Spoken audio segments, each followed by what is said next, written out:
This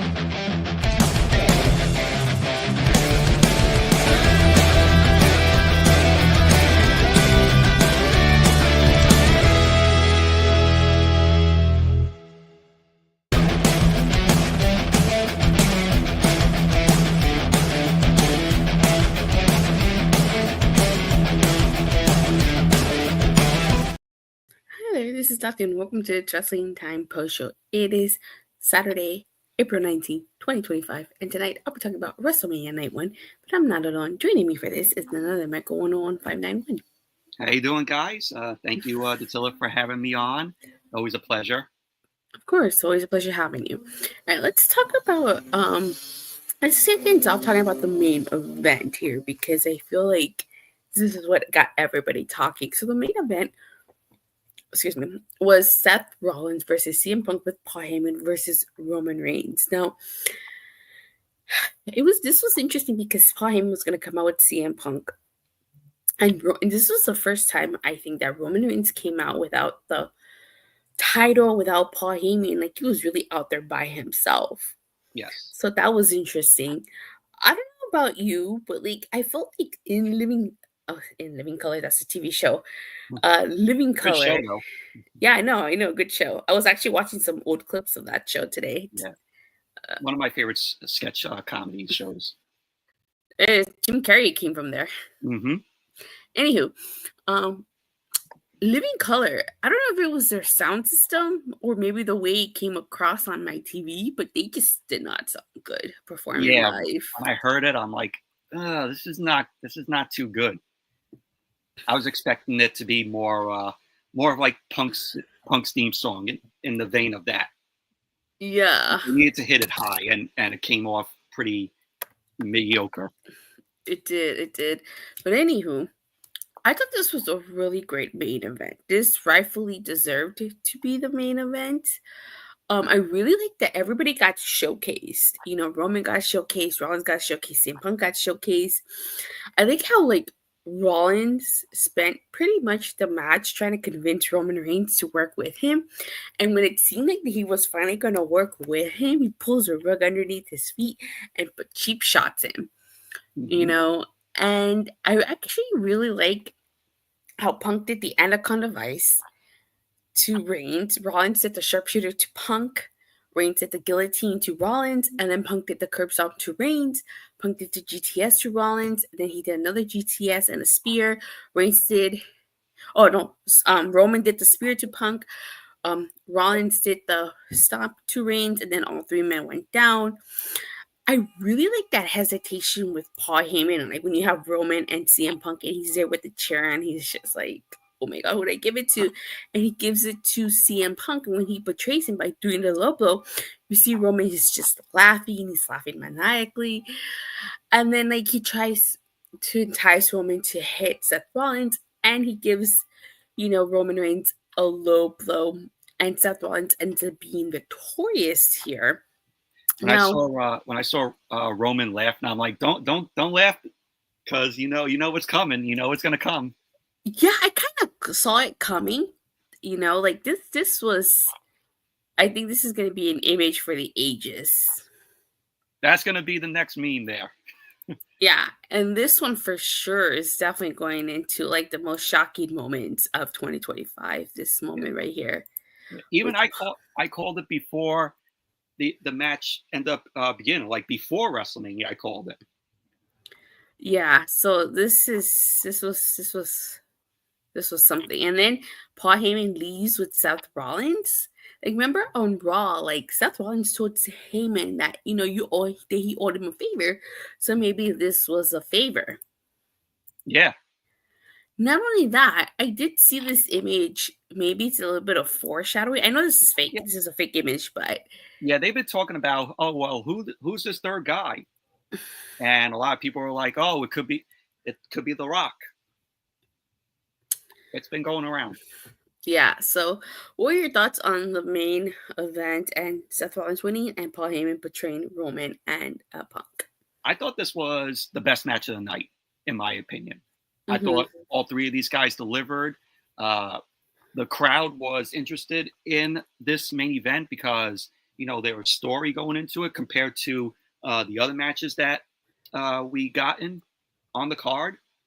I just feel like that the crowd was really more interested in what was going on in this match than anything else, because the crowd reaction throughout the night, they were just in a coma. Like, they weren't making noise, in my opinion, though. Well, they are in Las Vegas. Maybe the high just wore off.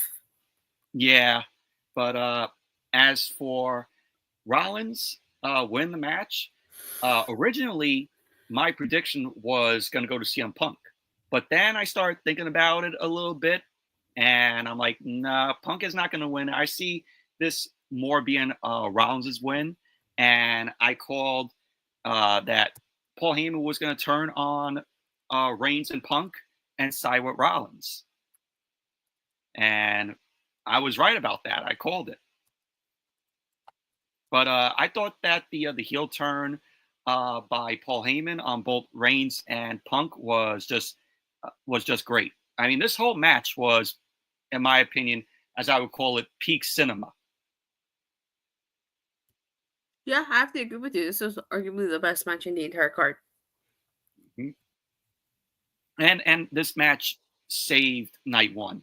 Like, I feel like all three guys had to go out there and be like, all right, we gotta save night one. I don't think people are reacting to night one that much, so we got to give them the best match there is to close out the show. Yeah, and we'll get more into night one. You have anything else you want to say before we move on? Just gotta say, I wish that there was something on the line for this match, like a championship match, or the winner goes and faces somebody on night two. But unfortunately, we didn't get that. I thought that was kind of a missed opportunity. Yeah, but this was still a good match. I feel like this was a match that really didn't need any kind of stakes on the line. Like, they told a really good story with all three guys, and sometimes it's good that you don't involve a title or that you don't involve like stipulations. You get me? I agree with you. All right. So WrestleMania Night 1 kicked off with the world title, Jey Uso versus Gunther. I thought this was a decent match, honestly. I'm not gonna lie to you. I thought this was a pretty decent match. Jey Uso did hit Gunther with everything. The finish with the power bomb, then the two super kicks, then the spear, and then 3 Uso splash, and then the sleeper. Jey ended up winning by submission. My one complaint was the finish. I didn't really like the fact that Gunther kind of gave up so easily. I would have preferred if Gunther would have gone to sleep. I would have preferred that too. I just felt like he kind of gave up too quickly, and to me kind of felt like anticlimactic. Like, he wasn't in that submission hole, in that sleeper for a long time, and I just felt like I just think it would have been much stronger if you had Gunther pass out. Yeah, I felt that the ending was rushed, in my opinion. Like, they needed to get it over with to, save some time to get to the next matches. Yeah, but I will say it was a nice image seeing Jimmy go out there and celebrate with Jay. Yeah, that was very nice. Of course, brother and brother hugging it out in the ring. How long do we get brother versus brother for that world title, though? Oh, please, I don't want to see another Jimmy and Jay match after last year's boring debacle that I had to sit through when I was there at Mania. But yeah, I thought this was a pretty decent match to open. That was the match.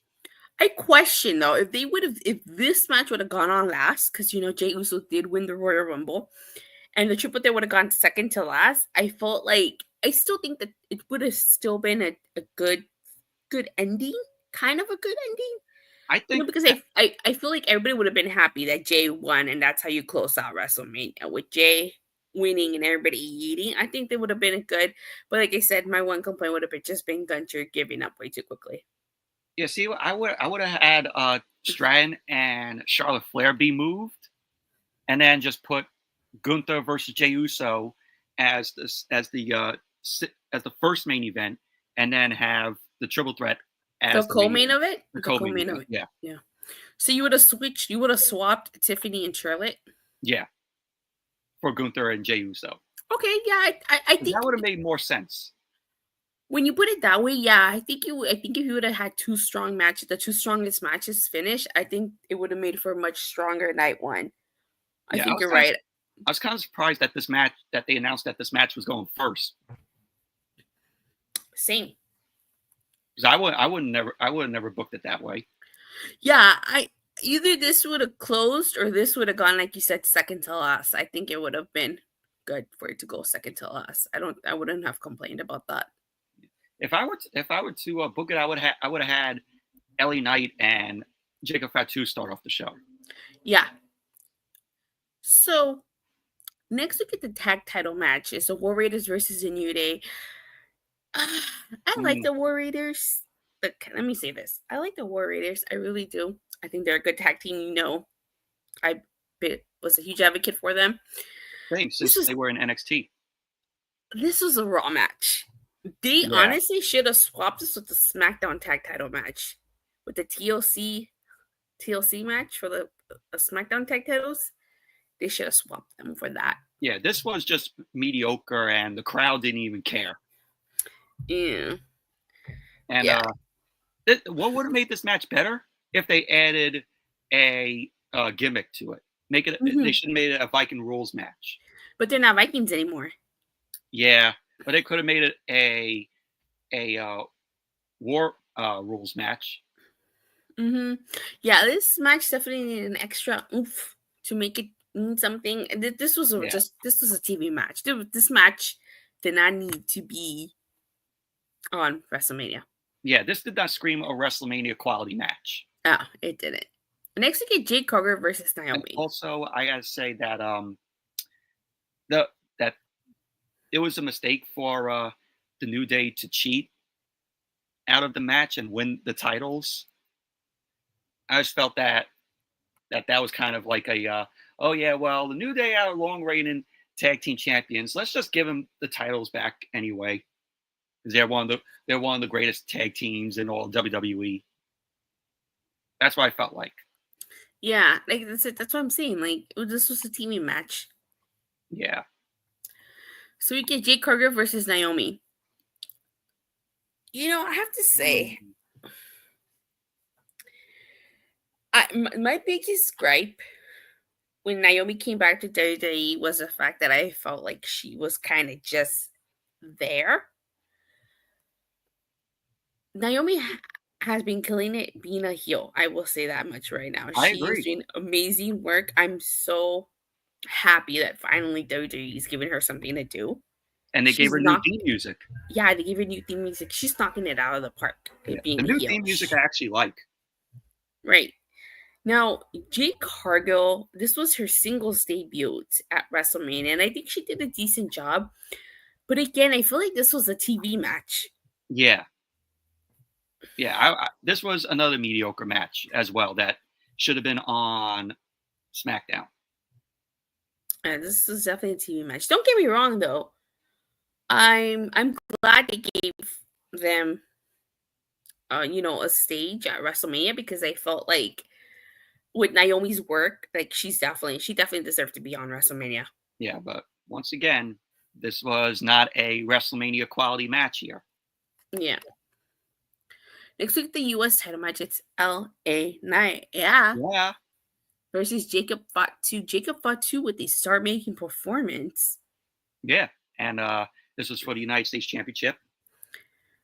Jacob Fatu really shined in this match, if you ask me. I think he did a fantastic job. This is WrestleMania.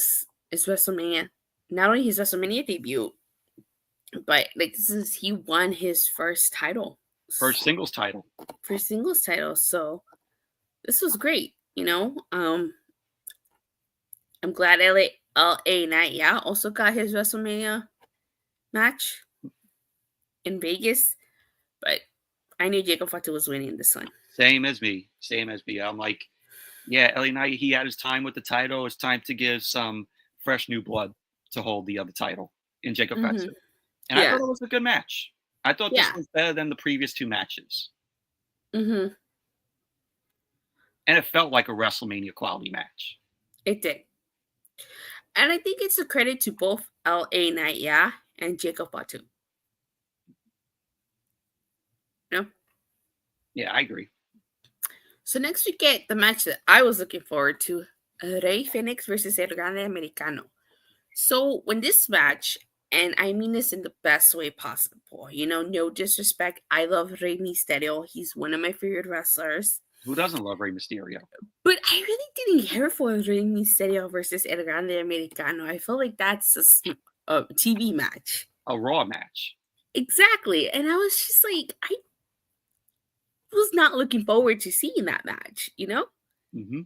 Like, I just didn't care for it.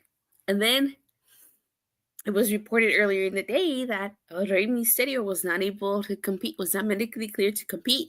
Because he got injured on SmackDown last night. Yeah, he got injured on SmackDown. So he substituted Rey Fenix for him. And I honestly was so disappointed by this match because this was the one match. I was like, all these other matches got to hurry up because I really want to see this match. And I felt like I was let down by it. You know? This sucked. This match sucked. I wanted more, especially because Rey Fenix and El Grande Americano, which we all know is Chad Gable, by the way. We all know it's Chad Gable, even though a lot of people want to play it up and say it's not him. It is. It's Chad Gable. And there are pictures to prove it. Yeah. I wanted more from this, and I was so disappointed, and I was so let down by this match. Yeah, I just didn't care for this. Rey Fenix, I'm glad that he got his WrestleMania debut, but at the same time, I'm like, this is your first WrestleMania, and you take a loss on your very first WrestleMania match. For Chad Gable, for El Grande Americano, this stupid story that I don't even care about. I think it's awful. You know what this reminds me of? Mr. America, Hulk Hogan from 2003. Everybody said that. Everybody said that. I have to say, I'm glad Rey Fenix got his WrestleMania debut. But if you were gonna put him to lose, you should have just put Dragon Lee in there. Because honestly, I felt so bad for Dragon Lee because he missed out last year's WrestleMania. And for him to miss out on this year's WrestleMania, he should have just put Dragon Lee in there, and it still would have been a great match. Well, I would think it would have been a great match. Have Dragon Lee versus El Grande Americano. Yeah, but since Rey Fenix has now come into the company, they wanted to give Rey Fenix something to do at Mania, considering it's his first Mania, but they did him dirty. They did Rey Fenix dirty. Now, I will say, I did notice that before this match started, El Grande Americano got in El Hijo de Vikingo's face. And at the end, El Hijo de Vikingo came in to check on Rey Fenix. So I question if the way this match ended, with El Grande Americano putting that metal plate in his mask and headbutting, doing the flying headbutt to Rey Fenix, I question if this is going to lead to something. As we all know, it was announced earlier today that WWE did acquire Tipe A. Which is great, AAA. Yeah, Tipe A, AAA. So we're going to do a Worlds Collide pay-per-view with NXT. NXT and AAA on June 7th. At the Kia Forum. So I question if this is leading something to that. If it is, okay, it's understandable. It makes sense. But if it doesn't lead to anything with Tipe A or El Hijo de Vikingo, are we going to have a massive luchador beatdown of El Grande Americano or something? This has to lead to something that could make sense. That Rey Fenix lost here. Do I see El Grande Americano going to NXT? Chad Gable going to NXT to be in this feud with AAA guys? I just don't see it. I'm hoping. I'm just going to be hopeful, and hopefully something happens that makes sense. That Rey Fenix lost in his WrestleMania debut. You should have just put Dragon Lee in there. I agree with you with that. Okay. So next last but certainly not least, we get the WWE Women's Title match. It's Tiffany Stratton versus Charlotte. So what time is it? It's clobbering time, or is it morphin time? No, it's not clobbering time, and it's No, not morphin time. Tiffy time. It's huh? It's Tiffy time. Yeah. Or as Datilla would want Tiffany to say, it's clobbering time or it's morphin time. Well, Tiffany Stratton could come off as a Pink Ranger. I like Tiffany Stratton's Barbie entrance here. That was pretty cool. You know what I'm put it over the top? If she came out to Aqua's, I'm a Barbie girl in a Barbie world. Oh, Life in God. plastic is fantastic. I could imagine that. Fun fact, and a little off topic here. The reason Aqua's Barbie girl could not come out for the in the Barbie movie was The rights. because no, Mattel sued Aqua back in the day because of Barbie girl. Yeah, so I meant the rights because Mattel sued, Yeah, I think, MCA Records. they sued the band Aqua because of the song Barbie Girl, which is why they had to get, I think, a Cardi B version because they couldn't use the version of Aqua's version. I heard Cardi B's version and it was awful. I haven't heard Cardi B version, but yeah, that's the reason why they couldn't use Barbie Girl in the Barbie movie because Mattel sued them back in the day. Aqua's the way to go with Barbie Girl. And I still haven't seen the movie yet. Me neither. All right. So real quick, Tiffany and Shirley were matching, and I forgot to mention Grande, Americano and Fenix are also matching. They were wearing similar colored attire. I don't know what was up with that. Can I say something about the Vikingo thing? It's What? another guy that Tony Khan has lost. Well, technically he was never signed at AEW, so. Oh, I thought he was signed. No. Okay. So with Tiffany Stratton and Charlotte, this match, I don't know if there was some heat in this match. I know that there was reports that they went off script on SmackDown or something, but they did. This match was not good. Yeah, I thought it was okay though. Yeah, it was okay. It was not the best. I wouldn't call it a good match by any means. Like it was just there. Mm-hmm. I will say I'm really happy Tiffany Stratton won. I was hoping she'd win. Same. And I'm really happy that she retained the title because now this is a passing of the torch from Charlotte to Tiffany Stratton. Yeah, Charlotte. Nobody wanted to see Charlotte win the title again. Yeah, Charlotte didn't need to win this. If Charlotte won this, I would say this is already the worst WrestleMania ever. I feel you there. But this is okay. Yeah. So after this, we get the Hall of Fame inductions, and then we get the main event, which you and I already talked about. So something weird about the Hall of Fame people there. Where was Lex Luger? You're right. He didn't come out. I was like, Lex Luger took his ball and left Vegas. Who knows? Because we only saw Austin, Bret Hart, Michelle McCool, and we saw the family of the natural disasters, and a typhoon and earthquake, and Triple H, and Lex Luger was nowhere to be seen. So I thought that was pretty weird. Why Lex Luger wasn't there? And fun fact about the TPA press conference: Triple H completely skipped over Joaquin Wilde. He acknowledged everybody except Joaquin Wilde. If you go back and you look, Joaquin Wilde is there. Wait, when he acknowledged Raul del Toro? He acknowledged Cruz del Toro, but not Cruz del Toro. I don't know why I said Raul. Cruz del Toro, yeah. Yeah, so go back and watch that. But all right, so we're just gonna stop there because, like I said, we talked about the main event at the beginning. On a scale from a 1 to Sean Spears' perfect 10, What would you rank WrestleMania Night 1? Well, this wasn't a Sean Spears perfect 10. This at best was a 3 out of 4 for me. Very mediocre night 1 show.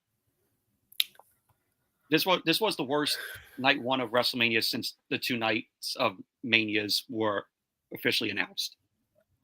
For the price that they were charging, and I kid you not, they were like tickets nosebleeds were $1,000. Those people got ripped off.